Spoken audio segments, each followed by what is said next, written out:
서로 마주보며 했던 예배는 화면을 마주보며 하고, 손으로 넘기던 성경은 손가락으로 넘기는 성경이 되었습니다.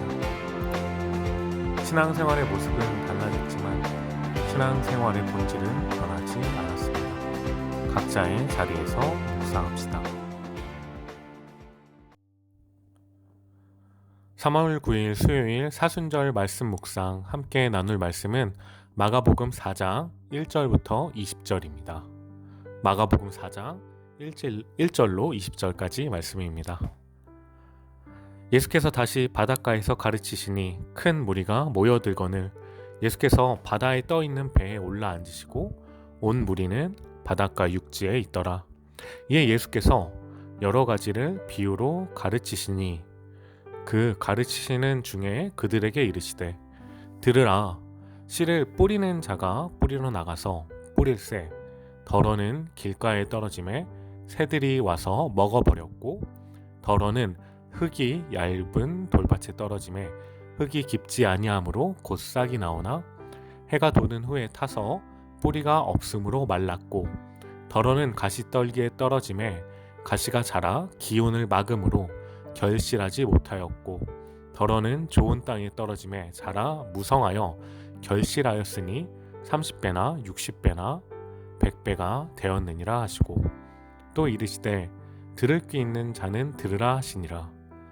예수께서 홀로 계실 때에 함께한 사람들이 12제자와 더불어 그 비유들에 대하여 물으니 이르시되 하나님 나라의 비밀을 너희에게는 주었으나 외인에게는 모든 것을 비유로 하나니 이는 그들로 보기는 보아도 알지 못하며 듣기는 들어도 깨닫지 못하게 하여 돌이켜 죄사함을 얻지 못하게 하려 함이라 하시고 또 이르시되 너희가 이 비유를 알지 못할진대 어떻게 모든 비유를 알겠느냐. 뿌리는 자는 말씀을 뿌리는 것이라.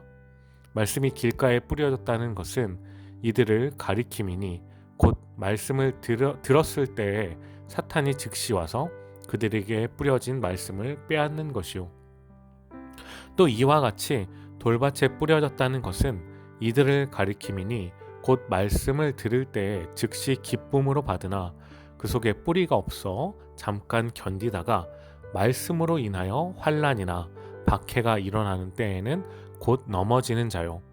또 어떤 이는 가시떨기에 뿌려진 자니 이들은 말씀을 듣기는 하되 세상의 염려와 재물의 유혹과 기타 욕심이 들어와 말씀을 막아 결실하지 못하게 되는 자요.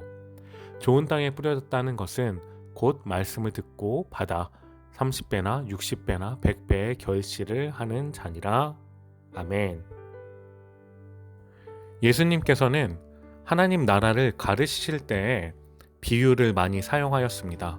그것은 당시 사람들에게 쉽게 예를 들어 이해할 수 있고 더 나아가 교훈으로 전달할 수 있기 때문이었습니다. 예수님은 비유 속에 등장하는 여러 가지 예를 통해서 하나님께서 자신을 통해서 성취하고자 하는 구속계획, 즉 하나님 나라에 대한 복음을 전하였습니다. 이미 예수님께서는 이 비유를 하셨을 때 수많은 권능을 행하셨고 교훈의 말씀을 전하였습니다. 예수님에 대한 소문이 이미 퍼진 상태입니다. 이러한 예수님의 소문을 듣고 사람들은 예수님에 대한 반응이 각기 달랐습니다. 그들의 반응은 크게 두 가지였습니다. 첫째는 예수님을 시기하고 미워하여 제거하려는 사람들이었고, 둘째는 예수님을 환호하고 추종하는 사람들이었습니다. 예수님에 대해서 환호하고 추종하는 사람들도 이 세상에서의 욕구나 소원의 충족을 위해 호의적인 반응을 보인 사람들이라고 표현하는 것이 맞습니다. 분명한 것은 어느 쪽이든지 많은 사람들이 예수님의 사역의 참된 의의와 목적을 모른다는 것입니다. 예수님이 그렇게 기다리신 메시아라는 사실도 모르고 예수님께서 전파하시는 하나님 나라에 대한 것도 모른다는 것이죠. 따라서 예수님은 어느 정도 치유와 회복의 사역이 진행된 뒤에 비유와 교훈을 통해서 자신의 참된 사역의 목적을 전달합니다. 하나님 나라의 복음을 전하는 것이 예수님의 사역의 본질이며 목적임을 말해줍니다.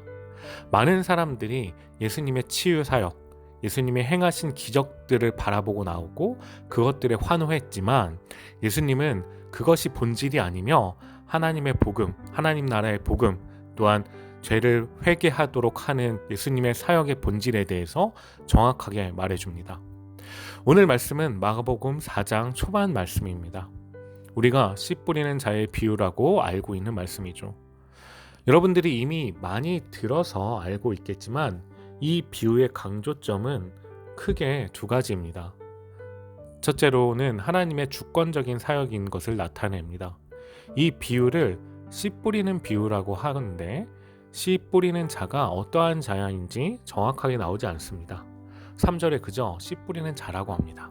그런데 우리가 이 말씀 그리고 후반부에 예수님의 비유의 뿌리를 미루어 유추할 수 있듯이 씨 뿌리는 자의 행동은 하나님의 주권적인 행동, 복음을 선포하는 행동임을 알 수 있습니다. 씨 뿌리는 자는 밭의 종류나 상태에는 상관없이 씨를 뿌립니다.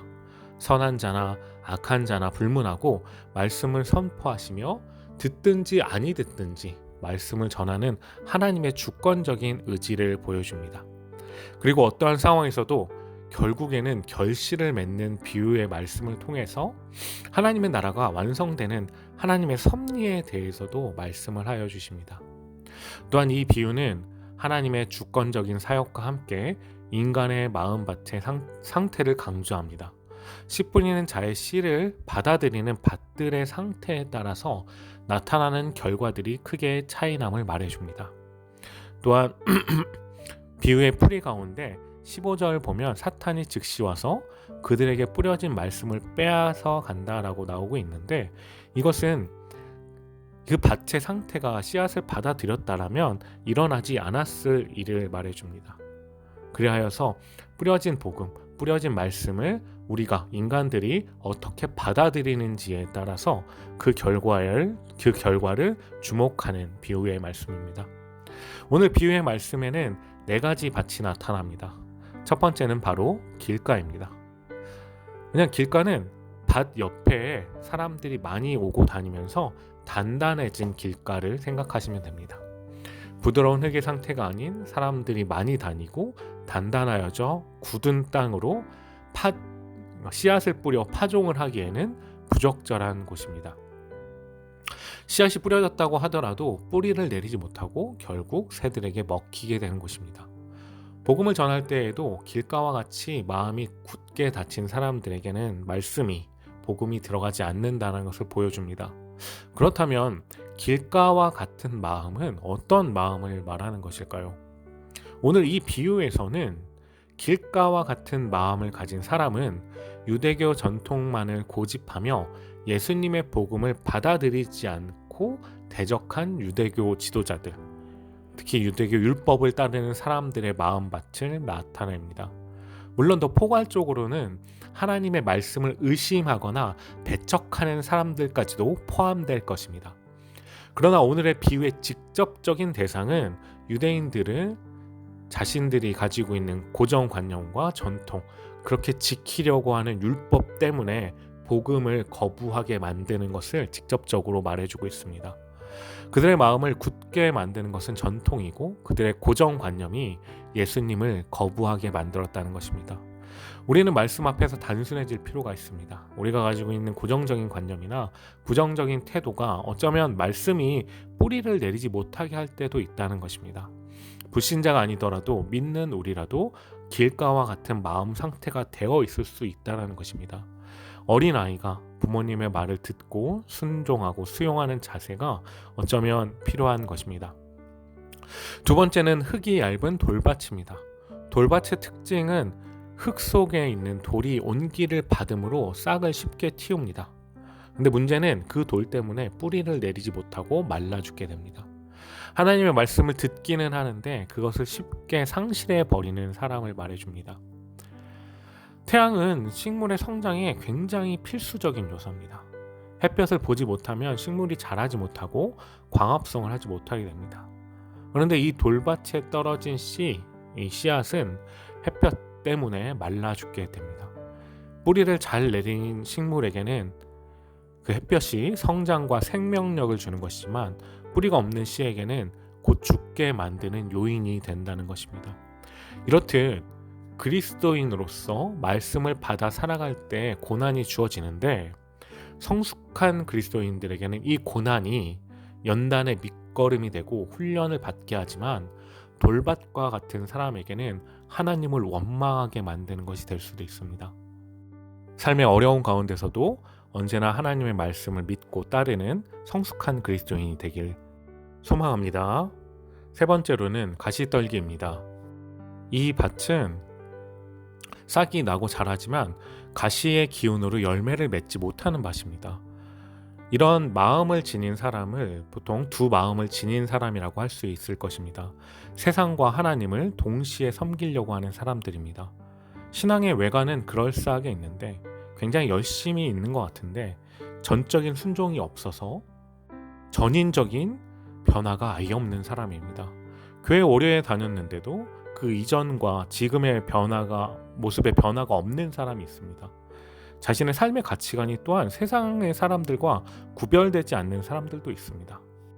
사도 바울과 같이 세상의 것들을 내려놓고 믿음과 삶이 일치된 신앙생활을 해야 됩니다. 세상적인 성공이나 가치관을 가지고 그것들을 교회에 끌고 들어오는 사람들이 어쩌면 이러한 사람들입니다. 우리는 하나님의 말씀을 받아 세상적 가치관이 아니라 예수님의 말씀과 복음을 따라 사는 삶을 살아야 될 것입니다. 마지막으로는 좋은 땅입니다. 기쁨으로 복음을 받아들이며 어떠한 상황과 여건에 관계없이 말씀을 구체적으로 삶에 적용하는 사람의 상태입니다. 복음의 역동성을 나타내는 사람이라고 할 수 있습니다. 이런 사람을 통해서 결국 하나님께서 원하시는 하나님 나라가 세워져 갈 것입니다. 사랑하는 여러분들의 신앙의 삶과 여정을 통해서 하나님의 말씀이 전달되길 원합니다. 또한 여러분들을 통하여서 하나님 나라가 세워지길 원합니다. 좋은 마음밭을 가진 귀한 꿈청 되길 간절히 소원합니다. 기도하겠습니다. 하나님 하신 주님 감사합니다.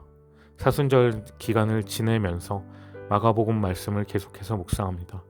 오늘 말씀은 씨 뿌리는 자의 비유를 통해서 아버지 우리의 마음밭이 어떤지 우리는 또한 어떤 사람인지 돌아볼 수 있었습니다.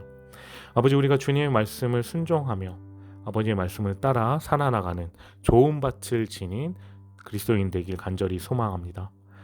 좋은 마음밭을 가지고 아버지의 말씀을 전하며 살아나가는 귀한 꿈청 지체들 될 수 있도록 주님께서 함께하여 주시옵소서.